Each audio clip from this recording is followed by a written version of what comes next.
എണ്ണയിലൊന്നും മുക്കിപ്പൊരിക്കാതെ എളുപ്പത്തിൽ ഉണ്ടാക്കാൻ കഴിയുന്ന വെറൈറ്റി ആയിട്ടുള്ള നല്ലൊരു ചായക്കടിയാണ് ഇന്നത്തെ വീഡിയോയിലൂടെ ഷെയർ ചെയ്യുന്നത്. അപ്പോൾ നമുക്കിതെങ്ങനെ ഉണ്ടാക്കുന്നതെന്ന് നോക്കാം. ഇതിനായിട്ട് നമുക്ക് 2 നേന്ത്രപ്പഴമാണ് വേണ്ടത്. അപ്പോൾ അത് നമുക്ക് ഇതുപോലെ നീളത്തിൽ കട്ട് ചെയ്തിട്ട് ഒന്ന് വറുത്തെടുക്കണം. നമുക്ക് ആദ്യം കുറച്ച് ഓയിൽ പാനിൽ ഒഴിച്ചിട്ട് ചൂടാക്കിയതിന് ശേഷം ഇതുപോലെ കഷ്ണങ്ങളാക്കിയിട്ട് ഇട്ട് കൊടുക്കാം. ഞാനിപ്പോൾ ഇതുപോലെ ഇങ്ങനെ നീളത്തിൽ കട്ട് ചെയ്യുന്നുണ്ട്. വലിയ നേന്ത്രപ്പഴമാണെങ്കിൽ 2 പീസാക്കിയിട്ട് ഇതുപോലെ നീളത്തിൽ കട്ട് ചെയ്തിട്ട് 2 സൈഡും തിരിച്ചു മറിച്ചിട്ടിട്ട് നല്ലൊരു ഗോൾഡൻ കളറിൽ നമ്മളിത് ഫ്രൈ ചെയ്തിട്ട് എടുക്കാം.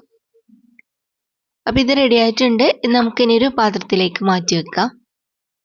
ഇനി നമുക്ക് ഒരു മിക്സിൻ്റെ ജാർ എടുത്തിട്ട് അതിലേക്ക് നമുക്ക് 1/2 കപ്പ് അരിപ്പൊടി ഇട്ട് കൊടുക്കാം.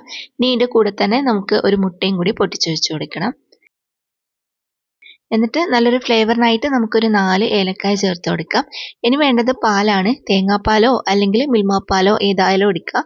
3/4 കപ്പ് ഒഴിച്ചു കൊടുത്തിട്ടുണ്ട്. ഇനി നമുക്കൊരു 1/4 കപ്പ് പഞ്ചസാരയും കൂടി ചേർത്തിട്ട് അത് നല്ലപോലെ അരച്ചെടുത്തിട്ട് നമുക്കൊരു സൈഡിലേക്ക് മാറ്റി വെക്കാം. ഇനിയിപ്പോൾ നമ്മൾ സ്റ്റീലിൻ്റെ ഇതുപോലത്തെ ഒരു പ്ലേറ്റോ അല്ലെങ്കിൽ കേക്ക് ടിന്നോ മറ്റോ എടുത്തിട്ട് അതിൽ കുറച്ച് ഓയിൽ സ്പ്രെഡ് ചെയ്ത് കൊടുക്കണം. എന്നിട്ട് നമ്മൾ വറുത്ത് വെച്ച നേന്ത്രപ്പഴം നമുക്ക് ഇതേപോലെ നിരത്തി വെച്ച് കൊടുക്കാം. അപ്പോൾ ഇത് മുഴുവനായിട്ടും ഇതേപോലെ ലെവൽ ചെയ്ത് നിരത്തി വെച്ച് കൊടുത്തതിന് ശേഷം നമ്മൾ അരച്ചെടുത്ത് വെച്ച ആ ഒരു ബാറ്റർ നമുക്കിതിലേക്ക് ഒഴിച്ചു കൊടുക്കാം. അപ്പോൾ ഇതാ ഈ ബാറ്റർ മൊത്തത്തിൽ ഞാൻ ഇതിലേക്ക് ഒഴിച്ചു കൊടുത്തിട്ടുണ്ട്. ഇനി നമ്മളിത് ആവിയിലാണ് വേവിച്ചെടുക്കാനായിട്ട് പോകുന്നത്.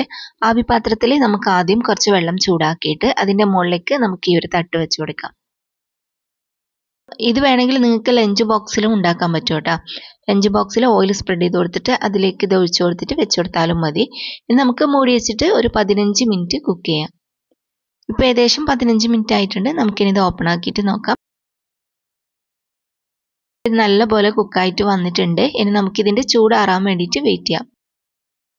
ചൂട് ഫുള്ളായിട്ട് പോയതിന് ശേഷം മാത്രമേ ഇത് പുറത്തേക്ക് എടുക്കാവൂ കേട്ടോ. ചൂടോടുകൂടി തന്നെ എടുത്താൽ പൊട്ടിപ്പോകും. അപ്പോൾ ആദ്യം നമ്മൾ ഇതുപോലെ ഇങ്ങനെ സൈഡിൽ നിന്നെല്ലാം ഒന്ന് വിട്ട് കൊടുക്കണം. എന്നിട്ട് നമുക്ക് വേറൊരു പാത്രത്തിലേക്ക് ഇത് ഡിമോൾഡ് ചെയ്യാം. അപ്പോൾ ഇത് നമ്മുടെ അടിപൊളിയായിട്ടുള്ള ചായക്കടി റെഡി ആയിട്ടുണ്ട്. നല്ല സിമ്പിൾ അല്ലേ ഇത് ഉണ്ടാക്കാൻ. ഇനി നമുക്കിത് കട്ട് ചെയ്തിട്ട് എങ്ങനെയുണ്ടെന്ന് നോക്കാം. ഇത് കട്ട് ചെയ്ത് കഴിയുമ്പോൾ അത് ഇതുപോലെയാണ് ഉണ്ടാവുക. കാണാൻ നല്ല രസമാണ്. അതേപോലെ തന്നെ നല്ല ടേസ്റ്റുമാണ് ഇത് കഴിക്കാൻ വേണ്ടിയിട്ട്. നല്ലൊരു വെറൈറ്റി ടേസ്റ്റ് ആണ് കേട്ടോ. ഒരു 2 നേന്ത്രപ്പഴം ഉണ്ടെങ്കിൽ നല്ല എളുപ്പമാണ് ഇത് ഉണ്ടാക്കാൻ. അപ്പം നമുക്ക് ഗസ്റ്റ് വരുമ്പോഴോ അല്ലെങ്കിൽ കുട്ടികൾക്ക് ചായക്ക് കടിയായിട്ടും എല്ലാം കൊടുക്കാൻ പറ്റും. ചായക്കടിയായിട്ട് മാത്രമല്ല, നിങ്ങൾക്ക് വേണമെങ്കിൽ ഇത് ബ്രേക്ക്ഫാസ്റ്റ് ആയിട്ടും കഴിക്കാൻ പറ്റും. അധികം എണ്ണൊന്നും ഇല്ലാത്ത ഹെൽത്തി ആയിട്ടുള്ള ഒരു പലഹാരമാണ്. അപ്പോൾ എല്ലാവരും ട്രൈ ചെയ്തിട്ട് ഫീഡ്ബാക്ക് അറിയിക്കാൻ മറക്കരുത്. അപ്പോൾ ഇന്നത്തെ റെസിപ്പി നിങ്ങൾക്ക് എല്ലാവർക്കും ഇഷ്ടമായി എന്ന് വിചാരിക്കുന്നു. വീഡിയോ ഇഷ്ടമായാൽ മറക്കാതെ ലൈക്കും ഷെയറും കമൻറ്റും ചെയ്യണേ.